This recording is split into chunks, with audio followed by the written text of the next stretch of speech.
Hello সবাইকে। আজকে আমি আর আমার বোন সুন্দর করে সেজেছিলাম আর আমি বারবার আই লুক দেখাচ্ছিলাম কারণ চোখে কাজল লাগিয়েছিলাম। সুন্দর একটা নীল শাড়ি পরেছিলাম, সাথে দুই কানের দুল পরেছিলাম। আমাকে কেমন লাগছে নীল শাড়িতে। সকালবেলা ওয়েদারটা ছিল মেঘলা মেঘলা, এরপর দেখে এখন ওয়েদারটা অনেক জোরে জোরে বাতাস হচ্ছিল আর আমার এখানে শাড়িগুলো এলোমেলো করে দিচ্ছিল।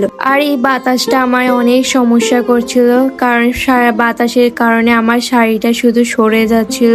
বাতাসের সাথে সাথে আমার কপালের টিপটাও পড়ে যায়, কিন্তু বাতাসটা আমার কাছে খুবই ভালো লেগেছিল।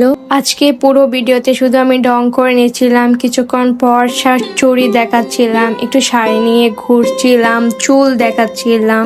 আর আমার বোন শাড়ি পরেছিল গ্রিন কালার শাড়ি, আর ও বারবার চুড়িগুলো দেখাচ্ছিল কারণ চুড়িগুলো অনেক ভালো লেগেছিল ওর কাছে। আর আমরা দুইজনে একই সেম চোখে কাজল লাগিয়েছিলাম, একই লুক দিয়েছিলাম। ও আমাকে একটু ঘোরাচ্ছিলাম, আমি ওকে একটু ঘোরাচ্ছিলাম, দুজনে মিলে একটু বারবার চুড়িগুলো দেখাচ্ছিলাম। আর চুড়ির শব্দগুলো শুনতে খুবই ভালো লাগে। তাহলে আজ আসি, চলো টাটা।